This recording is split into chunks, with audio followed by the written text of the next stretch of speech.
Hi everyone and welcome you all on physics अध्ययन। I hope कि आप सब लोग ठीक होंगे और जो भी पिछले 5, 6, 7, 8, 10, 12, 13, 14 जितने भी महीनों से आप लोग तैयारियां कर रहे हो जैम एग्ज़ाम्स के या अदर किसी भी कॉम्पिटिटिव एग्ज़ाम्स के लिए, तो I guess for exam exams अब आपके पास से 45 to 47 डेज़ हैं उस पर्टिकुलर एग्ज़ाम्स के लिए। तो आज हम लोग यहाँ पे सेशन में कुछ उन क्वेश्चंस के बारे में बात करेंगे जो मोस्टली हम लोग, जब कोई भी स्टूडेंट जो कॉम्पिटिटिव एग्ज़ाम्स के लिए प्रिपेयर कर रहा है तो उसके मन में वो क्वेश्चंस आएंगे।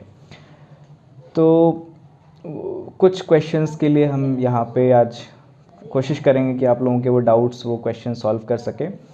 तो जो फर्स्ट क्वेश्चन, या क्वेश्चन नहीं, बेसिकली एक सजेशन है आप सबके लिए कि आप जो भी चीज़ें कर रहे हो, जैसे भी आप लोगों ने जो प्लान्स किए थे पहले से, जो स्ट्रेटजी बनाई थी, जो भी आपने एंड टाइम के लिए चीज़ें छोड़ के रखी थी कि रिवीजन ऐसे करना है, टेस्ट सीरीज़ यहाँ से देनी है, ऐसे चीज़ें करेंगे, आप उसको फॉलो करो, ऐसे ही फॉलो करते रहो। उसमें कोई भी चेंजेस करने की आई डोंट थिंक कि इतनी कोई ख़ास ज़रूरत है।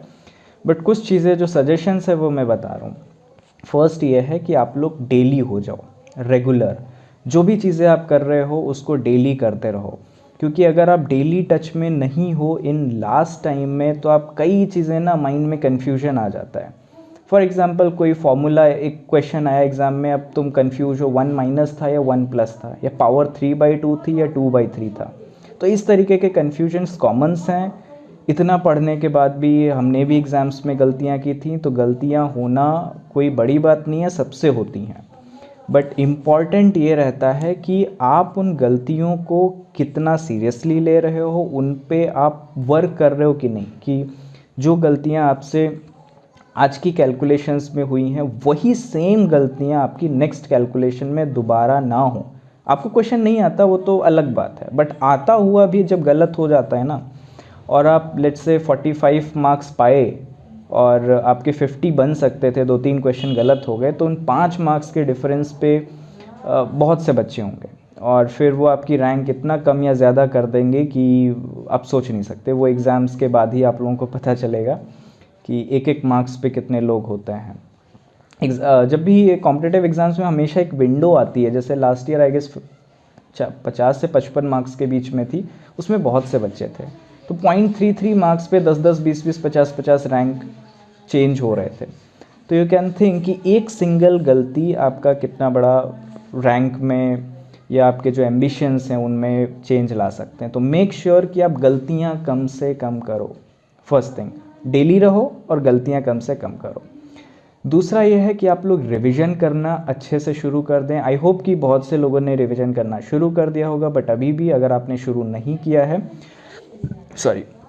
तो आपके पास 45 to 47 डेज़ हैं। उसमें आप एग्ज़ाम के पहले के 3 दिन तो कुछ मत करो, उस दिन तो फ्री छोड़ दो, उस दिन तो कुछ भी नहीं करना होता है। बस माइंड को एकदम रिलैक्स और इसको एक जितना भी उसको आप केयर कर सकते हो उतना रखना होता है। बाकी क्या 40 डेज़ जो हैं उसमें पूरी तैयारी के साथ, पूरे ज़ोर शोर के साथ आप लग जाओ और अच्छे से, मेहनत से, दिल से रिवीजन करो। और अगर आपने टेस्ट सीरीज़ कोई नहीं ली हैं तो आप टेस्ट सीरीज़ कोई ना कोई ज्वाइन कर लीजिए। लोग पूछते हैं कि कौन से कोचिंग इंस्टीट्यूट की ज्वाइन करें या कहाँ से ज्वाइन करें। इट डजेंट मैटर आप कहाँ से ज्वाइन कर रहे हो, इट ओनली मैटर्स कि आप उन टेस्ट सीरीज़ से जो गलतियाँ हैं वो सुधार पा रहे हो कि नहीं। आपका हर एक अगला टेस्ट क्या पिछले टेस्ट से अच्छा जा रहा है या नहीं जा रहा है, वो चीज़ें मायने रखती हैं। कोई भी आप ज्वाइन कर लो। मे बी अगर टाइम मिला तो हम लोग भी कुछ टेस्ट सीरीज़ या कुछ वैसे प्रैक्टिस क्वेश्चन पेपर तो कम्युनिटी टैब पे पोस्ट करते ही हैं, and I hope you are getting benefited from that. Otherwise test series का भी थोड़ा बहुत सोच रहे हैं, अगर कुछ वैलिड ठीक ठाक प्लेटफॉर्म मिला तो I will provide you some test series. Okay, तो टेस्ट सीरीज़ बहुत ज़रूरी है और रिवीजन तो करना ही करना है, और आप लोग अभी से शुरू कर दो रिवीजन, क्योंकि जो भी आप लोगों ने पिछले टाइम से पढ़ के रखा है that is enough, that is more than enough. कि अगर आपने 70-80% सिलेबस कवर अप कर लिया है, पढ़ लिया है, नोट्स बने हुए हैं, जस्ट एक बार फाइनल लुक देना है, दैट इज़ गुड।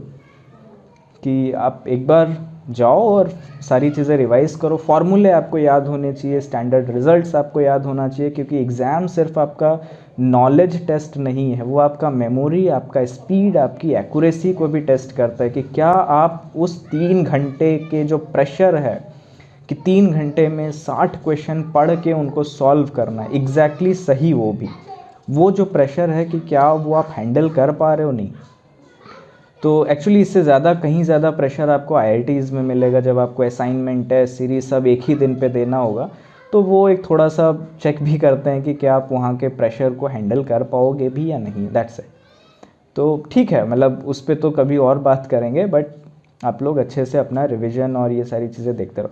मैंने कुछ पॉइंट्स लिख रखे थे। हाँ, एक चीज़ और जो आप लोगों से डिस्कस करना है कि बहुत से क्वेश्चंस आते हैं मन में। फर्स्ट, यार मेरा होगा नहीं होगा, मेरा टेस्ट सीरीज़ बहुत ख़राब हो रही है, मेरी प्रिपरेशन ही नहीं हुई है, मेरा होगा नहीं होगा, यार सबका अच्छा चल रहा है, सब क्वेश्चन सॉल्व कर पा रहे हैं, मैं नहीं सॉल्व कर पा रहा या कर पा रहा है, दैट्स बहुत से क्वेश्चंस आते हैं।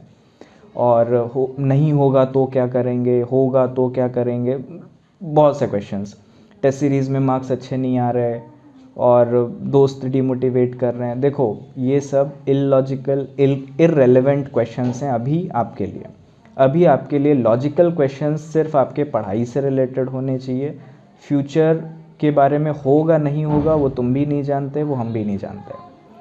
तो जो चीज़ें अनसर्टन हैं, अनक्लियर हैं, उनके बारे में सोच के हम क्या ही खुद को परेशान करें। तो इसलिए उनके बारे में वो सारे क्वेश्चन सोचना बंद कर दो। But yes, do have backup plans कि अगर मेरा नहीं होगा IIT में तो क्या हुआ, कोई दिक्कत नहीं है, और भी बहुत सारे इंस्टीट्यूट हैं।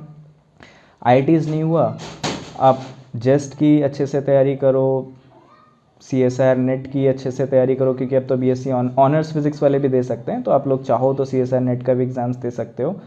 तो आप जेस्ट की तैयारी अच्छे से करो, TFR के एग्ज़ाम्स अच्छे से दो, JNU, BHU, DU, HCU, इतने सारे कंपटीशन हो गए। तो एक जगह नहीं हुआ तो उससे ज़्यादा कोई परेशान होने वाली चीज़ नहीं है। बहुत सारे आपके पास अदर ऑप्शंस भी हैं और अच्छे ऑप्शंस हैं। JNU हो गया, DU, BHU, HCU, आइजर्स, नाइजर्स हो गए, तो सारे अच्छे इंस्टीट्यूट हैं, आप कहीं पे भी ज्वाइन कर सकते हो या एडमिशन ले सकते हो। But you have to do your best in exams, okay.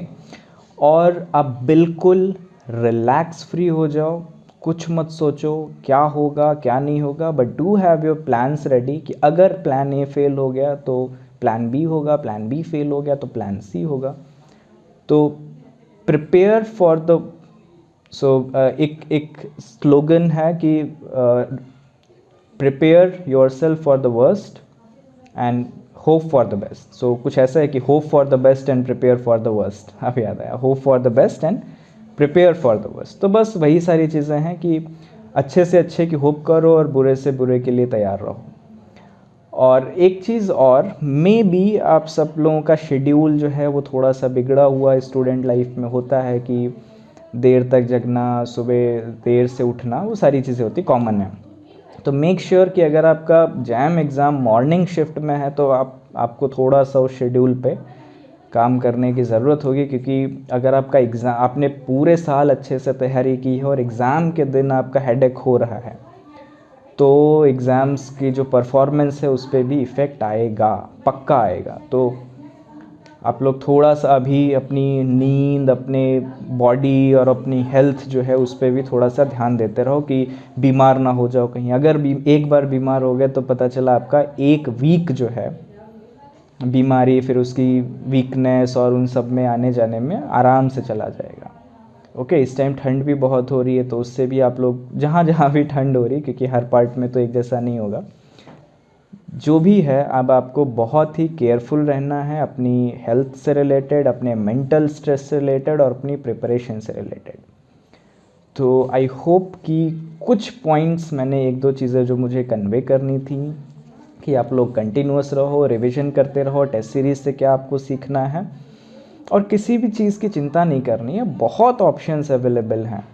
और अगर आपके पास कुछ और भी क्वेश्चंस हैं तो आप लोग वो पूछो and I will try my best to answer. और थैंक यू वेरी मच, और मिलते हैं फिर कभी नेक्स्ट वीडियो में। Thank you.